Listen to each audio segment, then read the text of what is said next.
Salut! Salut! Bienvenue à Chrome TV, épisode 9! Cette semaine, on fait un recap des dernières semaines, puis on vous dit où est-ce que les séries dont on a abordé en sont rendues.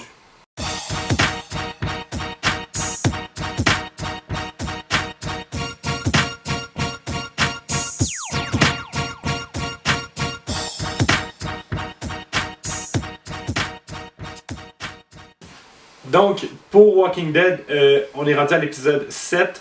Il y a un nouveau méchant qui a été introduit dans la série pour cette saison, c'est les Wolves qui sont présents dans les comics. Ouais. Rendu à l'épisode 7, on sait pas encore trop c'est quoi leur motif, c'est quoi leur objectif, c'est encore mystérieux pas mal, mais Walking Dead, ça suit la réalisation suit celle des anciennes saisons, il n'y a pas de surprise, il y a pas de, c'est les mêmes teintes, c'est la même esthétique. Le monde ne seront pas dépaysés par cette saison-là. Vraiment pas. Dans le premier épisode de Chrome TV, on parlait des séries de super-héros. Ben là, je fais un petit... Throwback. Je fais un petit recap sur Gotham. Là, on n'est plus comme vraiment dans les Maniacs, là, les espèces de méchants qu'il y avait au début, là, avec Jerome et tout ça. Ça a pris vraiment une autre tournure. C'est la famille Galavan qui essaye de prendre contrôle de Gotham en servant du pingouin, en jouant dans sa tête un peu, en manipulant Gordon. Là, la vérité commence à sortir un peu sur le fait que Galavan essaie de devenir maire. Puis, au fond, on se rend compte que c'est vraiment pas un bon gars. Backstory de Selina Kyle qui commence à devenir un peu plus attachante, un peu plus humaine. On voit Bruce Wayne qui se fait manipuler, mais on le voit aussi s'entraîner dans le but parce que il veut essayer de prendre action dans sa ville puis de se battre un peu. On comprend que bon, l'idée de Batman n'est vraiment pas encore là, mais tu sais. Bruce Wayne, c'est-tu Batman?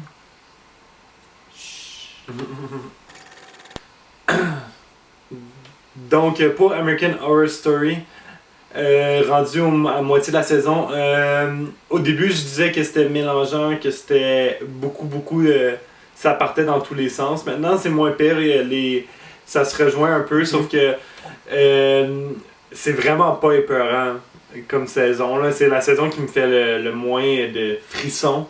Peut-être que ça s'en vient, peut-être que c'est un build-up. Mais jusqu'à maintenant, c'est plus une série fantastique, suspense. Mais c'est au-dessus gore quand même ou? Pas tant. Là. Les 2-3 derniers épisodes, depuis Devil's Night, qui est un épisode d'Halloween, genre, qui lui était bon, il faisait peur. C'était avec des petits tueurs en série qui soupaient ensemble, dans le fond. Là. Okay. C'est genre Jeffrey Dahmer, John Wayne Gacy, le Zodiac, des tueurs connus américains qui dînaient ensemble. Là, ça faisait peur, t'es comme fuck. Mais depuis ce temps-là, ça fait pas tant peur. Vois-tu, Supernatural, si on reste dans ces séries-là, là, ils sont rendus à l'épisode 6 environ. En gros, The Darkness, qui a été intégré à la fin de la saison 10, prend forme humaine. En fait, prend la forme d'un bébé. Puis, le bébé vieillit de plus en plus. Et ce qu'il fait, c'est qu'il mange des âmes. Il dévore des âmes, ça le fait gagner en puissance, gagner en pouvoir. Et puis il grandit, puis là, c'est pas un bébé, mais c'est une fille de genre 12-13 ans. Les deux frères, je pense que c'est la première fucking saison parce qu'ils sont pas en chicane. Oh ouais, impossible. Je te le dis, ils sont bien, genre, puis ils s'entendent bien, puis ils discutent, puis il y a pas trop de secrets jusqu'à maintenant. Puis même quand il se révèle des trucs, ça fâche pas l'autre. Je sais pas, nice. genre. Puis un truc qui est vraiment intéressant, je trouve, ils sont revenus à la mentalité hunting people.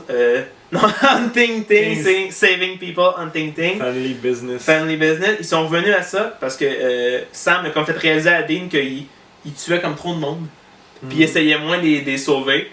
Puis là, il y a des épisodes, il y a des moments comiques où est-ce que, tu sais, Dean s'en va pour tuer quelqu'un pour régler la situation. Puis Sam est comme, mais non, faut qu'on le sauve. Puis il est comme, c'est vrai, tu sais. Puis là, fait qu'on est revenu un peu à ça, c'est cool. Puis Castiel qui a finalement qui a plus la rage, ça fait vraiment du bien.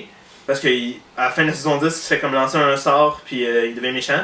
Là, il est comme plus agressif. Ça fait beaucoup de bien. Donc, pour conclure, Nick Pizzolatto, le créateur de True Detective, a renouvelé son contrat avec HBO jusqu'en 2018. Ça veut pas nécessairement dire qu'il va y avoir une troisième saison de True Detective, sauf que on peut penser ça. On peut penser ça du fait que il y a un statement qui a été fait au site Variety Apparemment, il y aurait un intérêt pour renouveler la saison, mais il va falloir que Nick Pizzolatto il attend bien gros de voir ce qu'il a à offrir pour la suite de la saison, s'il va innover ou s'il va décider plutôt de revenir comme à la saison 1, ou est-ce qu'il a écrit seul son scénario, puis où est-ce que c'était vraiment meilleur que la saison 2. Donc c'est ça pour l'épisode de Chrome TV de cette semaine, un épisode recap un peu spécial.